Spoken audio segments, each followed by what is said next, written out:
그래서 오늘은 본문으로 들어가서 디모데후서 4장 10절을 열어주시면 좋겠습니다. 디모데후서 4장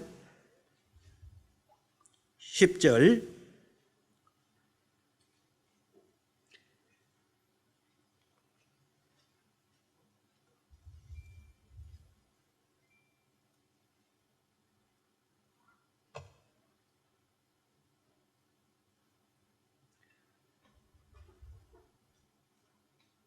찾으셨습니까? 자, 10절과 11절을 두 절을 읽도록 하겠습니다. 시작. 데마는 세상을 사랑하여 나를 버리고 데살로니가로 갔고, 그리스게는 갈라디아로, 디도는 달마냐로 갔고, 누가만 나와 함께 있느니라. 내가 올 때 마가를 데리고 오라. 그가 나의 일에 유익하니라. 여기에 2절을 읽었는데 특별히 10절에 그 말씀 한 말씀만 더 저를 따라서 읽어주시기 바랍니다. 데마는 이 세상을 사랑하여 나를 버리고 데살로니가로 갔고, 자, 이 세상으로 떠난 이 데마에 대해서 오늘 다시 한번 재조명을 하려고 합니다. 이제 제가 예수님을 믿고 주님 안에 있는데 50년이라는 세월이 지났는데, 그동안 가만히 눈을 감고 지난 날들을 돌아보면은 우리 곁에서 우리와 함께 교제하고 우리와 함께 먹고 마시던 지체 중에서 우리 곁을 떠나버린 사람들이 만만치 않게 있습니다. 우리와 함께 주변에 같이 있다가 어느 날 그가 죽지도 않았는데 우리 곁에서 바람처럼 안개처럼 살아버리는 지체들이 있습니까, 없습니까? 있습니다.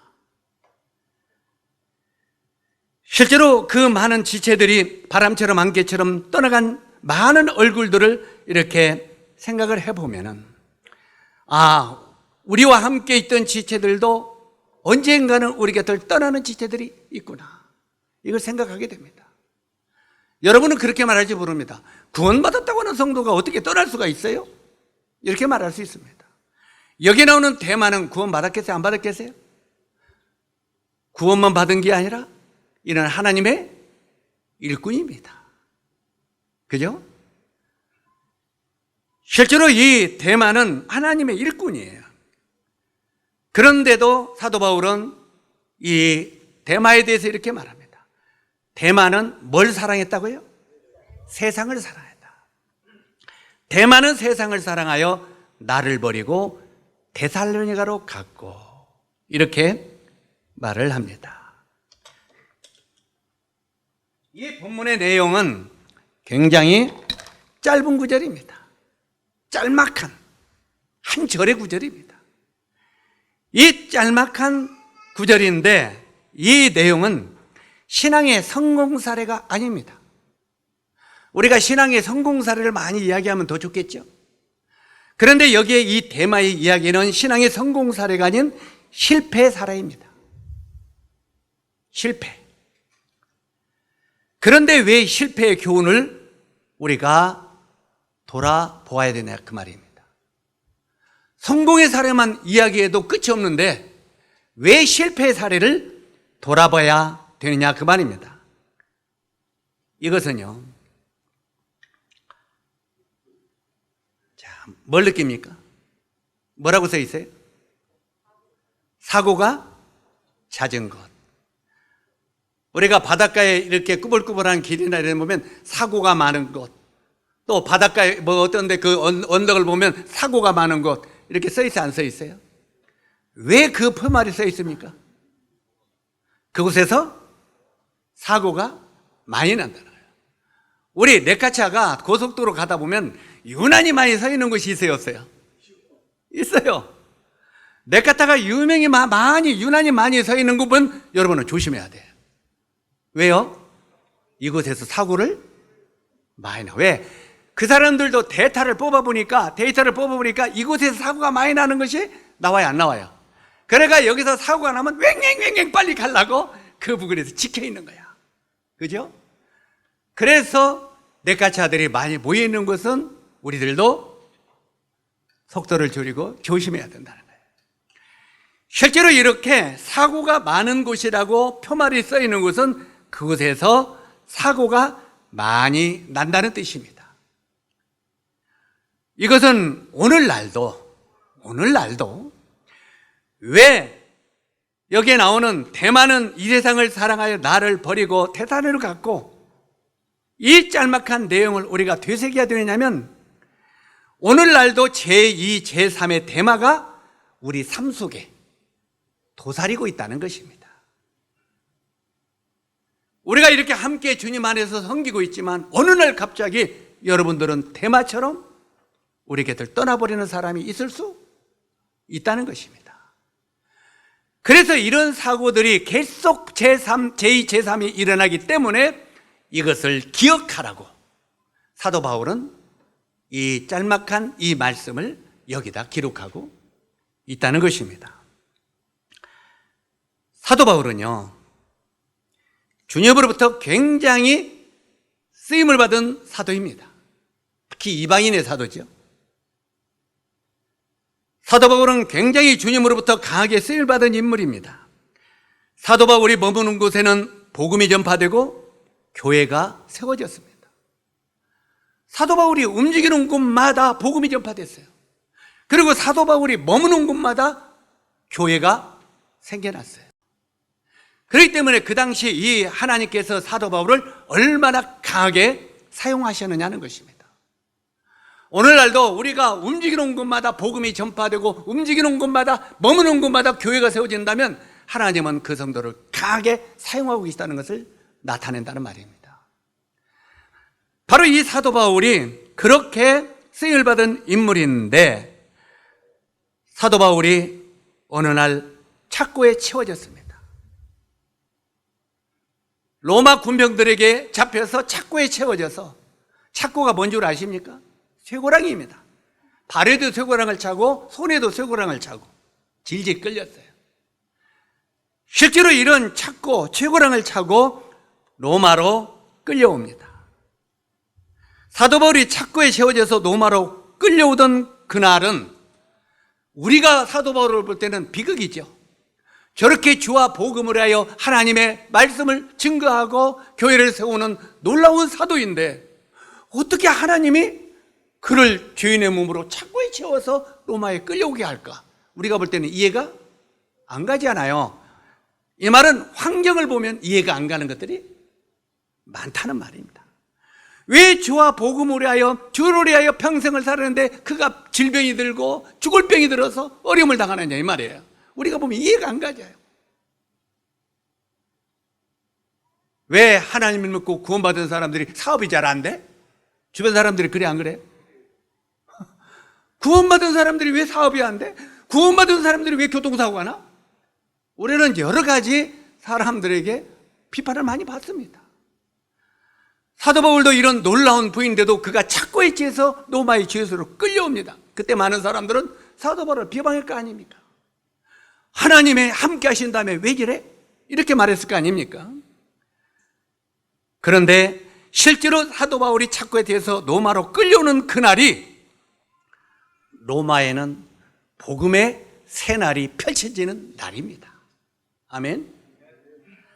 사도 바울은 지금 착고에 채워서 죄인으로 끌려오고 있지만 하나님이 보실 때는 사도 바울을 통해서 로마의 복음화를 만들기 위한 하나님의 계획이 있다는 말이에요. 아멘. 자, 전에 제가 우리 삶 속에서 세 가지 위기가 찾아온다는 말 들은 적 있죠? 세 가지 위기가 찾아온 중에서 환경의 위기가 찾아온다고 그랬죠. 사도 바울이 만약에 걸어서 로마로 왔다고 해보세요. 전도하러. 걸어서 로마로 전도하러 왔다면 그 당시에 사도행전을 보면은 사도 바울을 죽이지 아니하면은 우리가 결코 밥을 먹지 않겠다는 결사대. 그가 40명이 있었어요. 사도 바울을 죽이지 않으면 우리가 금식하면서 밥을 먹지 않겠다. 그러니까 사도 바울을 죽이기 전까지는 이들이 밥을 먹어요, 안 먹어요? 그 정도 사도 바울을 죽이기로 결사대가 있었다는 거예요. 그러니까 사도 바울이 만약에 그냥 보따리 짊어지고 로마로 왔다면 어떻게 돼요? 오는 중에 죽는 거예요. 그죠? 그런데 하나님은 사도 바울을 안전하게 로마로 데리고 오고 싶어요. 안전하게. 그러면 그 방법이 어떻게 있어요? 그 방법이 사도 바울을 복음을 전하다 잡히게 했는데 거기서 막 송사라고 하니까 내가 로마 시민권이 없는 줄 아냐? 내가 로마 시민권이 있다고 그래서. 그러니까 막 천부장, 백부장이 막 놀래죠. 그 당시 로마 시민권은 굉장히 귀한 거예요. 나는 막 돈을 엄청나게 주고 로마 시민권을 사는데 너는 어떻게? 나는 날 때부터 로마 시민권이 있다. 그러니까 놀랬죠. 그러면서 내가 로마 시민권이 있기 때문에 나의 잘못이 있는 거는 로마의 황제 가이사에게 내가 고발한다 그랬어요. 가이사에게 고발한다고 했는데 거기서 죽이면은 이들은 난리가 나는 거예요. 로마 시민을 죽였기 때문에. 그러니까 이 가이사에게 고발을 하니까 이를 로마로 끌어가는 거예요. 가이사 앞에 서게 하려고. 이해 가시죠? 자, 그 당시 사도 바울만 죄인으로 끌고 갔으면은 몇 명 안 따라가도 되잖아요. 그런데 거기 모든 죄인들이 양 수십 명이 있는데 그와 함께 사도 바울을 배를 타고 가게 하죠. 그러니 이 죄인들을 이송하려면 정예군인들이 필요하잖아요. 에? 로마의 정예군인들을 아주 그냥 오늘날 같은 특전사 같은 정예군인들을 선발해서 그들을 이제 호위하면서 보디가드로 만들어서 로마로 입성하게 합니다. 이게 하나님의 뜻이요. 자, 로마의 최고 정예군인 보디가드를 딱 창과 칼을 가지고 보호해서 가면은 그 유대인들 40인이 사도 바울을 죽일 수 있어요, 없어요? 없죠. 얼마나 완벽하게 그를 보호하고 로마로 데려갑니까? 이게 하나님의 뜻이야. 여기서 저는 우리 형제 자님들이 그걸 배웠으면 좋겠습니다. 우리가 이 세상을 살 때 수없이 많은 어려운 환경들이 우리들에게 찾아온다 안 온다? 찾아온다는 거예요. 그러면 내가 믿는 사람인데 내가 하나님을 섬기는 사람인데 왜 나의 삶 속에 이런 어려움이 찾아올까 하고 우리는 원망합니다. 그러나 어려운 환경이 찾아오면 이곳에서 나타내기 위한 하나님의 뜻이 있다는 걸 기억하시기 바랍니다. 아멘. 그러면 우리가 환경을 초월할 수 있는 믿음이 오는 거예요. 환경에 매달리지 않고 환경에 끌려가지 않고 환경을 초월할 수 있는 강한 믿음이 내게 온다 이 말입니다. 이게 믿음에 승리하는 삶들이에요. 실제로 그렇게 해서 이 사도 바울이 나중에 알고 보니까 완벽하게 보디가서 로마로 끌려왔잖아요. 자, 그냥 왔다면 로마에 누구한테 전도할 것인가 누구를 만날 것인가 몰라. 그런데 감옥에 딱 가둬놨어. 로마에 가서. 그러니까 제일 먼저 접하는 게 누구예요? 감옥의 간수들. 그러니까 간수들이 바깥에 오고 뭐 날마다 도와드니까 그들에게 전도하다 보니까 간수가 구원받았어요, 안 받았어요? 사도행전을 쭉 읽어가다 보면 그가 전도하니까 간수들이 구원받고, 그 다음에 간수의 가족들이 구원받고, 그 다음에 그 주변 사람들이 가이사의 식솔들, 가이사는 왕이죠? 왕의 신하들도 구원받고, 왜? 계속 접하니까. 접하는 사람들이 구원받아서 그들이 로마 교회 시작이 됐다 이 말이에요. 아멘? 그래서 우리는 절대 형제 자매들은 정말 이거라도 마음속에 받기 바랍니다. 환경을 쫓아가는 건 믿음이 아니다. 환경은 우리 삶 속에 수없이 많은 어려움들이 찾아옵니다. 이 환경을 쫓아가지 마십시오. 하나님이 우리들에게 그 어려운 환경을 내리신 것은 하나님의 계획된 뜻이 있다는 거예요. 제가 어제 거기 신방해 가지고 나중에 그 자매님이 나는 오래전에 지금부터 40년 전에 제가 저를 만나는 걸 처음 봤어요. 물론 그 위에도 자매수양이 많이 와서 봤는데 40년 전부터 저를 알고 있었다는 거예요. 어떻게 알고 있으니까 그 자매님이 서울 봉천동 교회 출신인데, 서울 봉천동 교회 출신인데 거기에 수양회 때 제가 강사로 왔대요. 제가 강사로 왔는데 그때 제가 이 수양회 때 한 메시지를 설명을 하는데 그대로 듣고 있는 거예요. 제가 말했던 걸 그대로 알고 있고 그대로 이야기하고 있는 거예요. 여러분 그럴 수 있어요? 우리 김재규 형제 자매들, 내가 지난주에 먼 교제 했어요? 한 달 전에는 먼 교제, 지난주도 모르는데 한 달 전에 어떻게 알아? 다 잊어버렸죠? 그런데 40년 전에 수양회 때 했던 메시지를 기억하고 있어요. 그래서 제가 그때 형제님 메시지를 정확하게 기억하고 있습니다. 그래서 어떤 교제 했더니 바로 그 얘기예요. 내가 옛날에 이런 이야기 했죠. 나에게 가장 어렵게 하는 형제가 있으면, 그때는 그게 굉장히 힘들었는데 나중에 알고 보니까 이는 나를 가르치기 위한 고액과의 선생님이더라. 그것이 딱 들어왔겠대요. 아, 우리를 어렵게 하는 사람이 있으면 그건 나를 가르치기 위한 최고의 선생님이구나. 그래서 누가 나를 어렵게 하면 그 사람을 위해 기도하라. 그냥 때때로 제가 젊은 날은 형제는 동역자가 아니라 왼수다 그랬지. 동역자가 왼수라는데 나중에 이제 세월이 흘러가서 알고 보니까 왼수가 아니라 나를 가르치기 위한 스승님이더라고요. 아멘?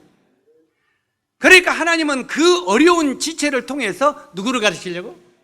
나를 가르치게 하는 거예요. 왜? 나의 성숙과 내 자신을 깨뜨리는 이런 것들을 가르치기 위해서. 워낙 강하니까 말도 안 듣고, 하나님을 믿고 구원받았다고 하면서도 말도 안 듣고 지 맘대로만 하니까 하나님이 우리를 가르치기 위해서 그 훌륭한 선생님을 해서 우리를 치시는 거예요. 그러면서 그때 쭉 수양회 때 들었던 말을 하는데 내가, 야, 어디 가서 진짜 말 함부로 하지 말아야겠다. 진짜 그런 걸 기억해요. 그러다 보니까 그 자매님을 하여 더 기도가 나오더라고. 와, 40년 전에 수양회 메시지를 기억하는 자매님을 해서 내가 기도해야 되지 않겠나. 아멘? 우리 형제 자매님들은 한 달 전에 한 것도 기억 못 하잖아. 이게 그 뭐야, 그래서 형제 자매님들이 기도 안 한다는 말 아니에요? 실제로 이런 것들은 굉장히 우리 삶 속에서 중요하다는 거죠. 그것을 나의 마음속에 생명의 말씀으로 받아들였다는 거예요. 이게 굉장히 중요하잖아요. 그래서 그 실제로 그 환경 속에, 어려움 속에서도 사도 바울을 정말 그렇게 성숙하게 만드는 것들은 그런 어려운 환경이었다는 거예요. 그런데 사도 바울이 착고에 채워지고 로마에 끌려오던 그날, 로마에는 복음의 새날이 확 열린 거예요. 그 사도 바울이 그 로마로 끌려올 때 환경이 어땠습니까? 그 죄인들과 끌려올 때 이제 왜 이렇게 소리도 안 나와? 유르겔라? 예? 내가 이상하네. 그 성경에 말할 표현을 잘 지금도 안 돼.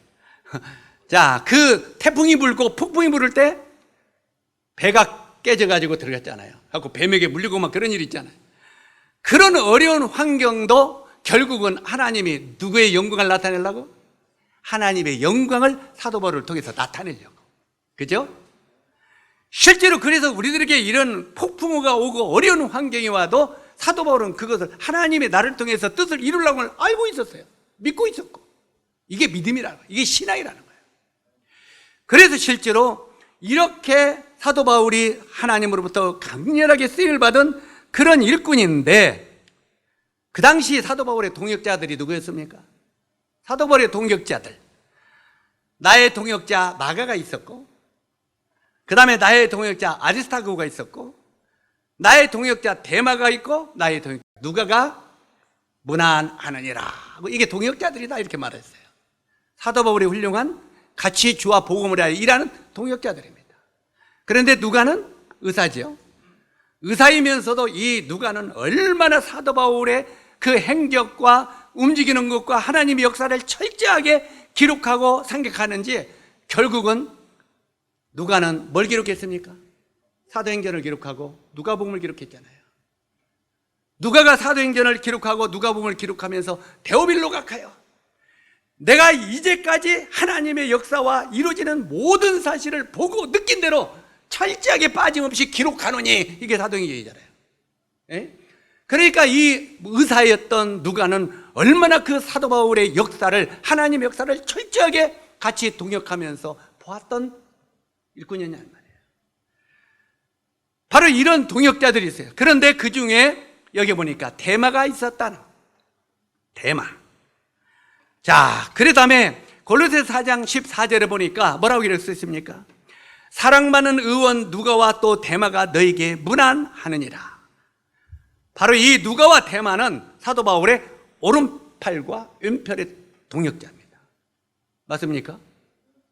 하나는 왼손의 동역자, 오른팔이야. 오른팔과 왼팔이에요.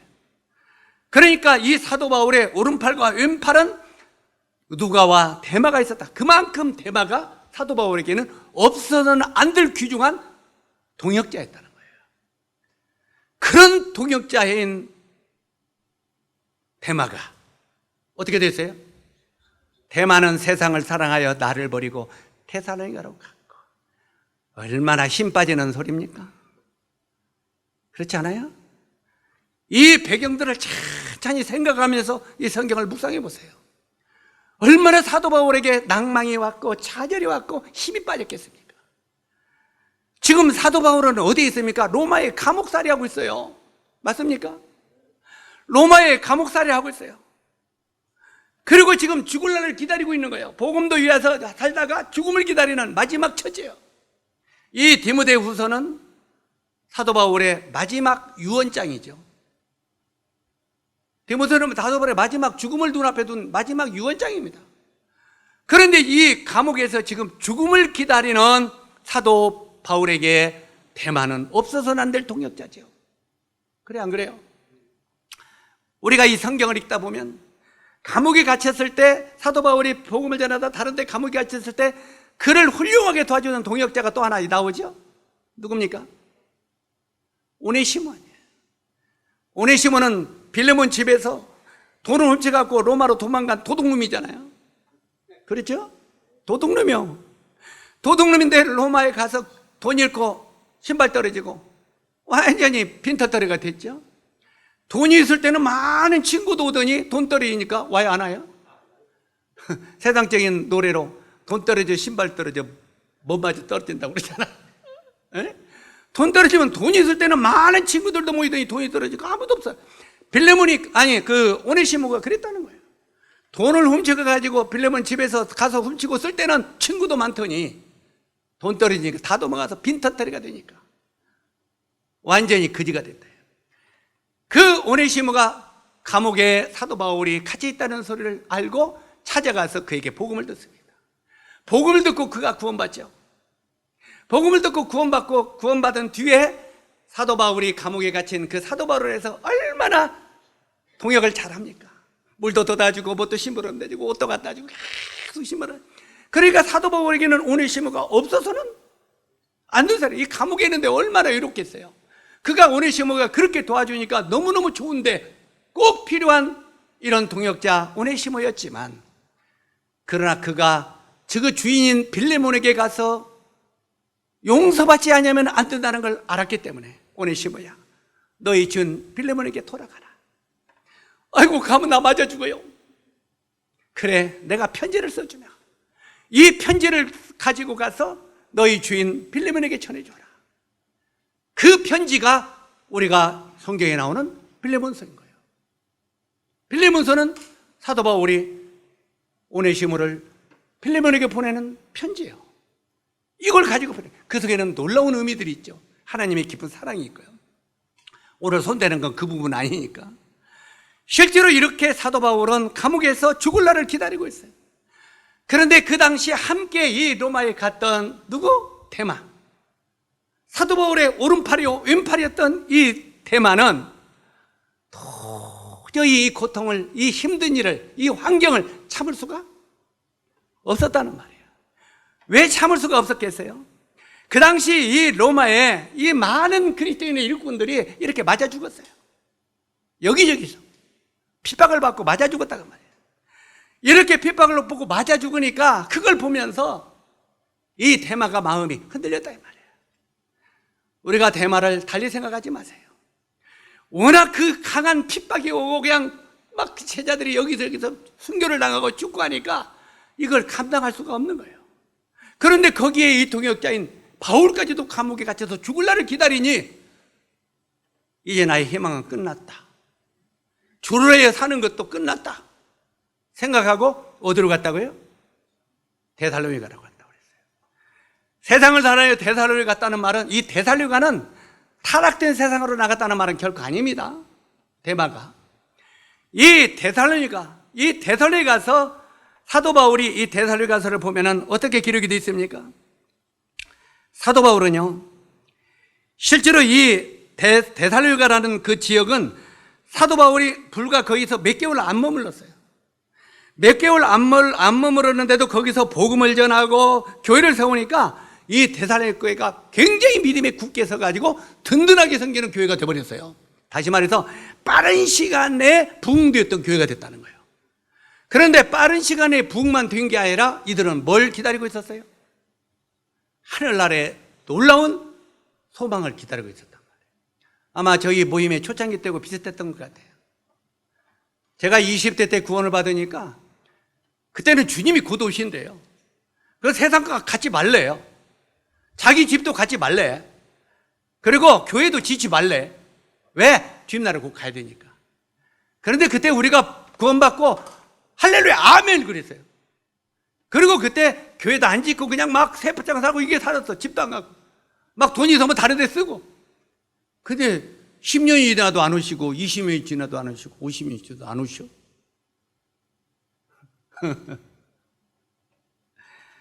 실제로 그 당시에는 그냥 곧 주님 나라에 갔어요. 그때는 주일학교 가르치는 주된 노래가 뭔지 아세요? 저 높은 우주에 천국을 만들고 주 믿는 자를 오라네. 이런 노래 날마다 가까이 와요. 얘들아 너희들은 거듭났느냐? 하나님이 우리를 부르신다면 너희들은 무엇라 대답할까요? 너희들은 무엇라 대답할까요? 그런 노래.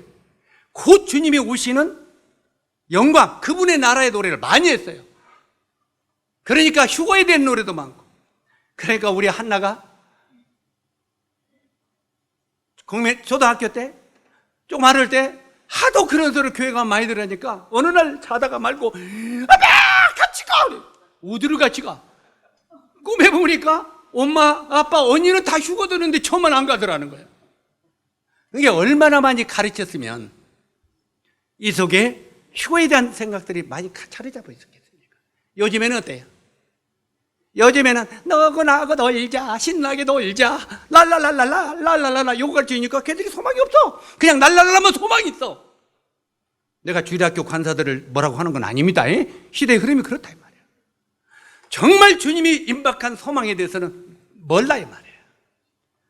실제로 그러다 보니까 애들 마음속에도 이 땅에 정착해서 이상해서 찰세고, 얘들아 시험 잘 봤냐?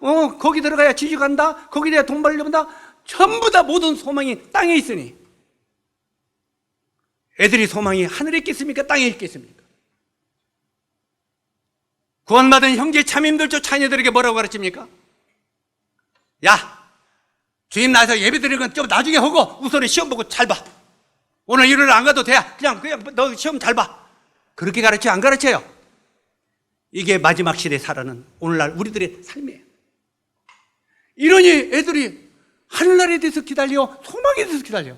형제 자매들도 하늘나라에 소망이 없는데 만약에 애들이 나중에 야 이놈아 너 주님 나라를 위해서 살아. 헤이고 엄마도 세상을 위해서 살아가면서, 엄마도 세상을 살아가고 세상만을 손 벌으라고 가르치면서 나보고는 하늘나라를 위해서 살아라고 말이 돼야 안 돼요. 먼저는 우리가 변해야 된단 말이에요. 여기 지금 이 사도 바울이 데살로니가 이쪽에서 복음을 전할 때 이들은 짧은 시간에 부흥돼서 하늘나라에 소망이 있었다고 말이에요. 그래서 옛날에부터 초대교회부터 살펴보면은 하늘나라의 소망과 주님 오심을 임박하게 기다리는 교회, 이걸 가르치는 교회가 부흥돼요. 정말 마음이 주님께 있는 교회들이 부흥된단 말이에요. 이게 없으면 나태해져 버리고. 이게 역사예요. 그래서 여기에 데살로니가 교회는 굉장히 흥황되고 주님 나라를 기다리기 때문에 거기서 사랑이 많아요, 안 많아요? 서로 섬기고 막 서로 섬기고 서로 주고 주님 나라를 위해 살아가는 게 풍성해요, 안 풍성해요? 데살로니가는 풍성하다. 그런데 지금 대마가 어디에 있어? 로마에서 지금 내일 죽을지 모레 죽을지 날마다 살아가는 핍박이 오고 어려움이 오니까 여기보다는 안전하고 안일한 데살로니가로 가다. 데살로니가 간 거예요. 데살로니가 가면은 평안하니까, 안전하니까. 그래서 여기에 대마는 나를 버리고, 데살로니가 갔다는 말은 타락됐다는 말은 아닙니다. 안일 무사주의로 흘러갔다고 하는 말입니다. 자, 이런 때 사도 바울은 청춘과 시간과 열정을 주와 복음을 위하여 또한 교회를 세우는 일을 다 쏟았습니다. 그가 세상적으로 얻은 것은 아무것도 없었습니다. 사도 바울은. 사도 바울이 얻은 게 뭐 있었습니까? 아무것도 없었어요.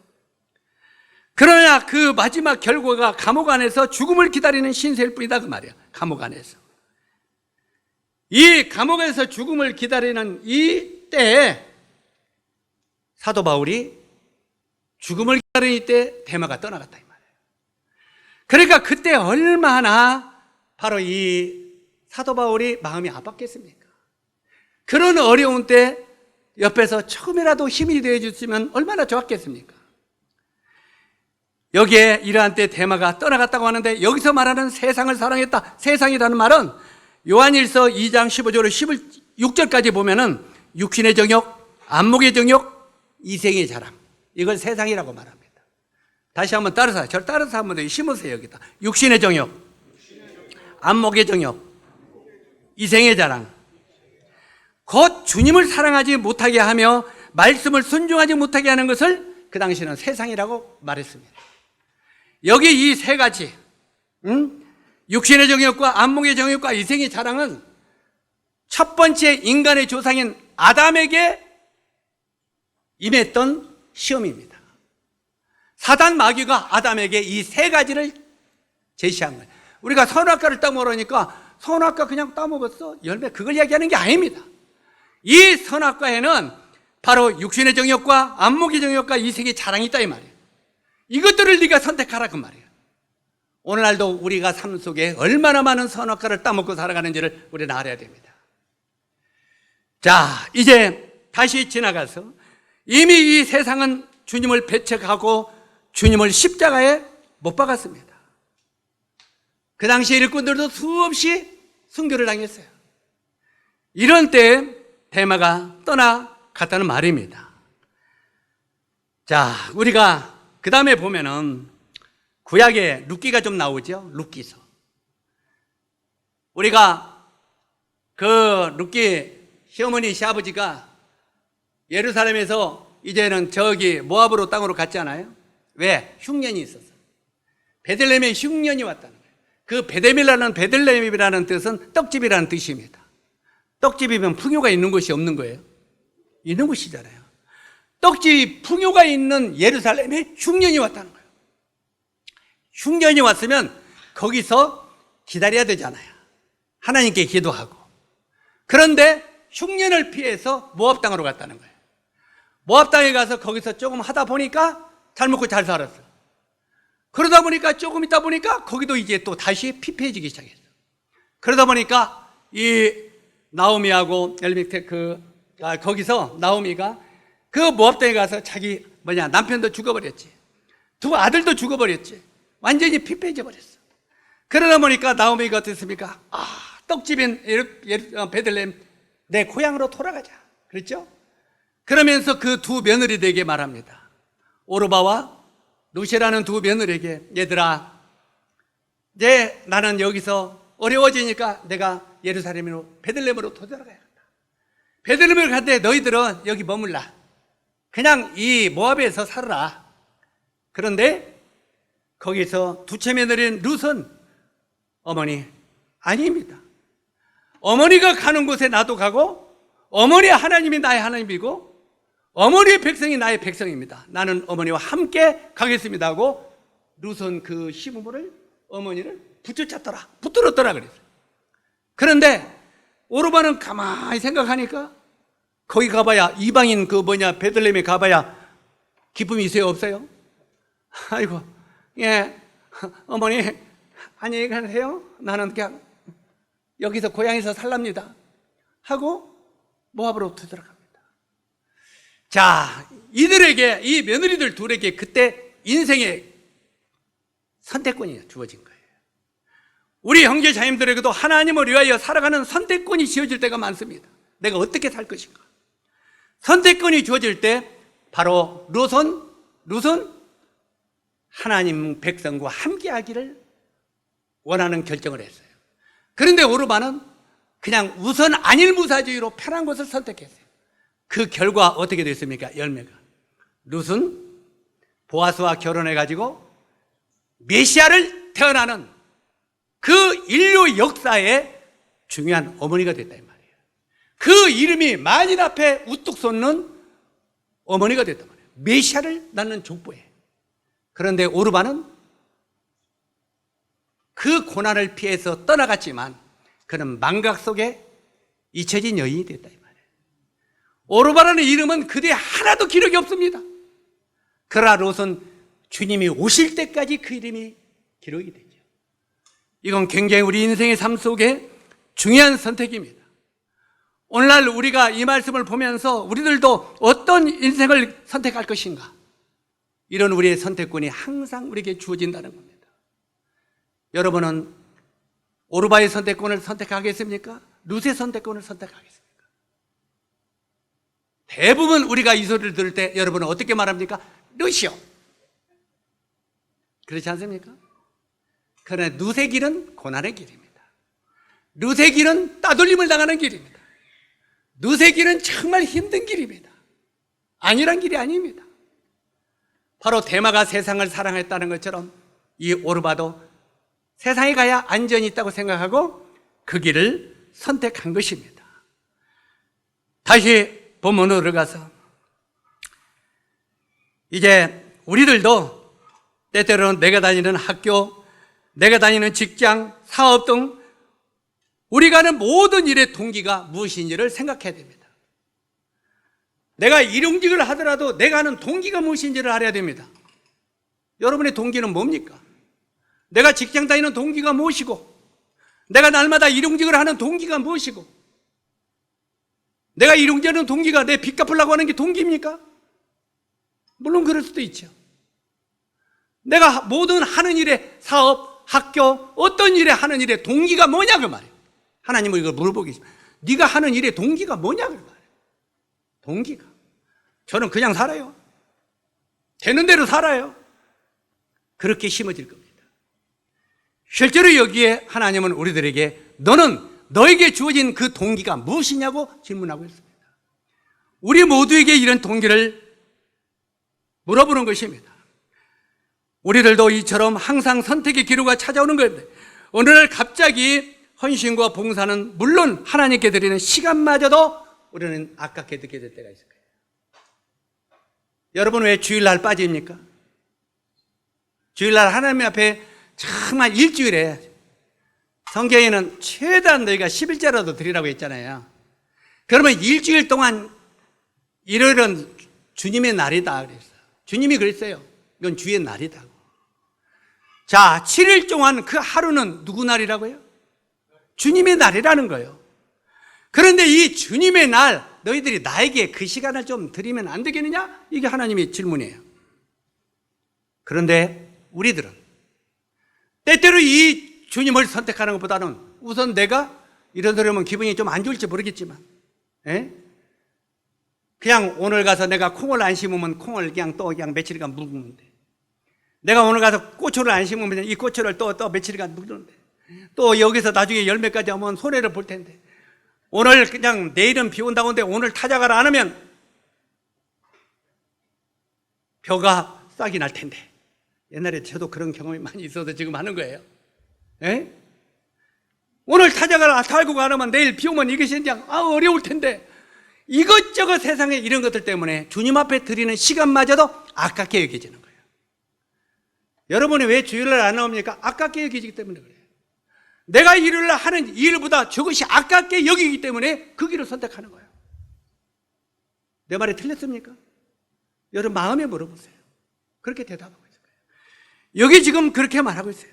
어느 날 갑자기 헌신과 봉사는 물론 하나님께 드리는 시간마저 아깝게 느껴지고 세상의 것들에 마음이 더 뺏길 때 나도 대마의 길이 내 삶 속에 시작되었다는 것을 여러분도 기억하십시오. 나의 삶도 대마의 길을 걷고 있구나, 이렇게 받으십시오. 내가 다니는 직장, 학교, 사업, 이 모든 것의 동기를 우리 주님은 무엇 때문에 하는 것이냐고 물어보고 있습니다. 주님의 영광과 기쁨을 위하여 일하고 있는가? 아니면 나의 기쁨과 나의 영광을 위하여 일하고 있느냐고 질문하고 있습니다. 주님이 정말 우리에게 생명을 주신 그분이라면 그분의 영광을 위하여 우리 삶이 드려져야 되지 않겠습니까? 여러분 내일이라도 주님이 부르시면 여러분이 가지고 있는 거 못 가지고 갈 수 있어요? 못 가지고 갈 수 있어요. 오늘 예배드리기 직전에 우리 강도형님하고 바깥에서 형님 올해 연세가 몇이요? 66이래. 아유, 이제 힘들어. 안 되지, 안 돼. 이제 우리가 이 나이에 먹었으면 뭘 잡으려고 애쓰지 말고 그냥 오늘 저녁 먹을 것과 입을 것이 있으면 족하게 여기라. 아멘? 근데 이루는 그러지만 어때요? 이속에는 더 잡아야 되잖아? 이루는 그런데 이 마음속에는 더 잡아야 돼. 그 더 잡다가 딱 꺾이면 그 다음에 떠날 때는 솔로몬처럼 헛되고 헛되니 모든 것이 헛됨이로다. 아무것도 없어요. 너희가 빈손으로 왔다 빈손으로 가는데 남 가지고 가는 게 무엇이냐고 물어보는 거예요. 아무것도 없다는 거예요. 우리가 이 땅에 빈손으로 왔으니 먹을 것과 입을 것이 있으면 족하게라. 이 말은 일하지 말라는 말은 아니잖아요. 입을 것과 먹을 것과 누릴 것이 있으면 족하라. 거기다가 제가 오늘 강의마다 그랬어요. 우리가 밥이라도 한 그릇 사줄 수 있는 그 정도만 되면 되겠지. 그래 안 그래? 그 정도만 살면 되지. 얼마나 더요? 박이모 우시네. 자, 우리 인생 끝에는 언제나 이 두 갈래 길이 있습니다. 곧 로마로 가는 길과 대사를 가는 길, 바로 외롭고 힘들고 힘들었던 사도 바울의 마지막 길에 대마가 함께 있었다면 얼마나 바울에게 힘이 되었겠습니까? 그렇지 않아요? 정말 힘이 됐겠죠. 그런데 11절에 보니까 누가만 나와 함께 있느니라. 한번 따라서 하세요. 누가만 나와 함께 있느니라. 이 누가가 진짜 훌륭한 동역자예요. 의사였던 누가가. 제가 의료 선교 올 때마다 의사들에게 그럽니다. 누가만 나와 함께 있느니라. 여러분들 누가처럼 아름다운 동역의 열매를 맺는 분이 되기를 바랍니다 하고 이야기합니다. 실제로 누가만 나와 함께 있느니라. 사도 바울의 동역자 왼팔이 잘라졌습니다. 누가도 편안하고 안전한 길을 걸을 수도 있었을 것입니다. 누가는 의사입니다. 그러니까 그가 편안한 길을 걸을 수 있어요, 없어요? 얼마든지 있었습니다. 그런데 누가는 고난의 길을 함께 걸었습니다. 의사라는 놀라운 직업이 있으면서도 그는 고난의 길을 선택했습니다. 누가만 나와 함께 있느니라. 누가는 복음과 함께 고난의 길을 선택했습니다. 그러므로 말미암아 대마가 기록한 성경은 하나도 없잖아요. 성경은. 그런데 누가는 성경의 사도행전, 누가복음 엄청난 의미의 책들을 기록했습니다. 결국 이것이 주를 쫓는 그런 열매인 것을 알 수가 있습니다. 사랑하는 형제 자매 여러분, 여러분은 지금 어느 길을 걷고 있느냐고 우리 주님이 다시 묻습니다. 너희는 어느 길을 걷고 있냐? 너는 로마의 길이냐 데살로니가 길이냐? 다시 말해서 주님과 함께하는 헌신의 길이냐 세상의 길이냐? 주님이 왜 우리들에게 이런 말씀을 주시는지 한번 생각해 보십시오. 왜 오늘 주님이 우리들에게 이런 말씀을 주시지? 하고 생각해 보십시오. 대만은 세상을 사랑하여 나를 버리고 데살로니가로 갔고, 대만은 세상을 사랑하여 나를 버리고 데살로니가로 갔고, 세상의 부귀와 영화도 한 꿈입니다. 썩지 않은 영원한 것을 위하여 살라고 하는 의미입니다. 사랑하는 형제 자매 여러분, 영원히 썩지 아니하는 것을 위하여 사시기 바랍니다. 썩어버릴 거 말고 썩지 아니할 거, 이거로 위해 살아가는 거예요. 이제 마지막으로 이 예화를 드리고 마치도록 하겠습니다. 자, 우리가 로마에서 데살로니가 가고 싶은 충동을 받은 제자가 또 하나 있었습니다. 로마는 핍박이죠. 그 핍박의 길에서 데살로니가 평탄한 길이죠. 이 평탄한 길로 가고 싶은 마음을 가진 제자가 또 하나 있었는데 수제자였던 베드로입니다. 베드로가 로마 네로 황제의 박해가 굉장히 심해지자 로마를 피해 도망갑니다. 자, 나쁜 말로는 도망가고 좋게 말해서는 나중 일을 생각해서 피해갑니다. 왜? 제자들도 다른 사람들도 수제자인 베드로에게 당신은 좀 피해 있으십시오. 나중 일을 생각해서. 그러니까 그래? 나중 일을 생각해서 내가 좀 피할까? 하고 로마를 피해서 로마의 그 언덕으로 넘어갑니다. 이제 로마의 언덕으로 올라가서 막 로마를 떠나려고 했습니다. 그 로마의 언덕을 올라갔다가 막 내려가는 이 베드로에게 우리가 잘 아는 환상이 나타납니다. 이 환상이 어떤 환상이었습니까? 바로 우리 주님의 환상이 나타납니다. 그때 베드로가 주님을 바라보고 질문합니다. 쿠오바디스 도미네, 주여 어디로 가시나이까? 쿠오바디스 도미네, 어디로 가십니까? 주여. 그때 주님이 베드로에게 말합니다. 너는 환난을 피해서, 어려움을 피해서 아니란 데살로니가로 떠나고 있느냐? 네가 로마의 성도들을 등하시하고 떠나기 때문에 내가 또다시 로마로 내려가서 십자가에 또 죽으러 내려간다 그랬어요. 너는 고난의 길을 피해서 도망가기 때문에 내가 다시 로마로 내려가서 십자가에 또 죽을란다. 왜? 로마에 지금 수없이 많은 성도들이 환난당하고 있잖아요. 응? 로마의 박해를 피해 떠나던 베드로에게 네가 피하기 때문에 내가 다시 가서 십자가에 죽을 것이다. 지금 로마에는 뭔 일이 있습니까? 로마는 그리스도인들이 사자로 찢김을 당하 죽고 화형당해서 죽고 엄청난 그리스도인이 박해가 있는 곳이 로마였습니다. 우리 이 로마가 박해 있는 이곳에서 다른 사람들은 사자에 찢겨 죽고 불에 태워 죽고 하는 이런 환경 속에서 베드로는 지금 살아난 길로 가고 있다 이 말이에요. 아니란 길로. 주여 어디로 가시나이까? 너는 피해가기 때문에 나는 죽으러 간다.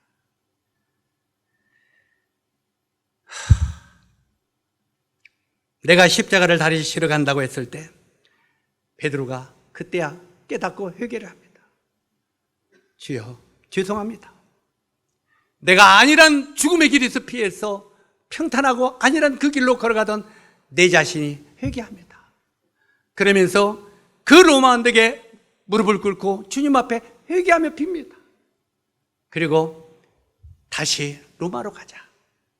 그래서 바로 베드로는 로마로 내려갑니다. 로마로 돌아가가지고 장엄한 죽음을 맞습니다. 베드로가 어떻게 죽었습니까? 이렇게 십자가에 죽이려고 하니까 나는 주님과 같이 그렇게 못 죽겠다. 주님은 이렇게 했는데 내가 주님과 같이 죽으면 내가 너무 영광이다 이 말이에요. 참 이 말해 보세요.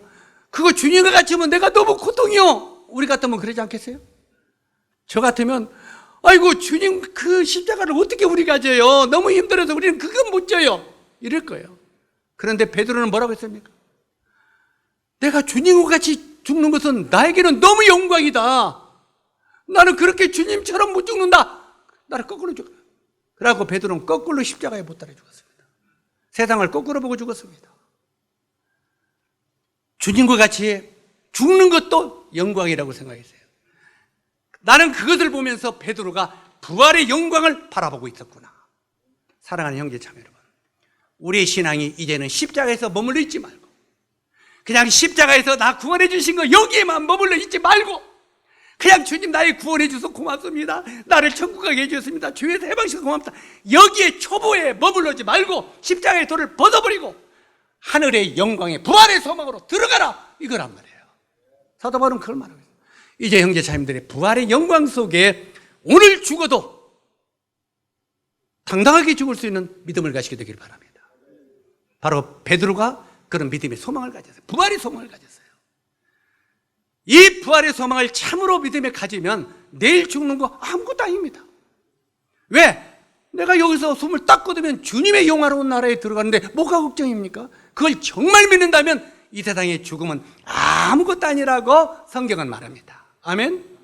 사도 바울은 고린도전서에 그걸 계속 말합니다. 정말 이런 부활의 영광을 너희 마음속에 확실히 믿는다면 이 세상의 죽음은 아무것도 아니라고. 아멘? 우리 형제 자매들도 그 믿음의 성화되는 삶 속에 들어가게 되기를 바랍니다. 이제 로마서 8장 17절로 18절을 보고 정말 마치도록 하겠습니다. 설명했던 글이 계속 나오네. 이 베드로가 코바디스토멘에 한 내용이죠. 이제 거꾸로 십자가에 못 박혀 죽는 장면이고요. 자, 이제 마지막에 이 말씀을 보고 마치도록 하겠습니다. 로마서 8장 17절로 18절 천천히 따라서 읽어주세요. 자녀이면 또한 후사, 곧 하나님의 후사요 그리스도와 함께한 후사니 우리가 그와 함께 영광을 받기 위하여 고난도 함께 받아야 될 것이니라. 생각건대 현재의 고난은 장차 우리에게 나타날 영광과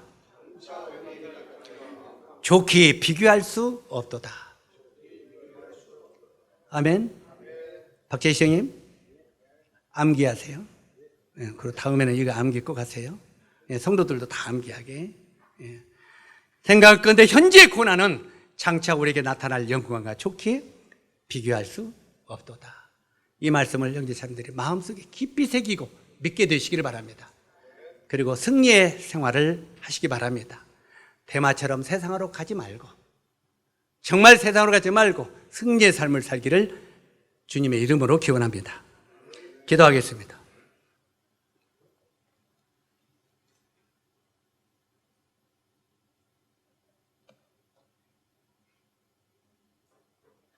은혜로우신 아버지 하나님, 오늘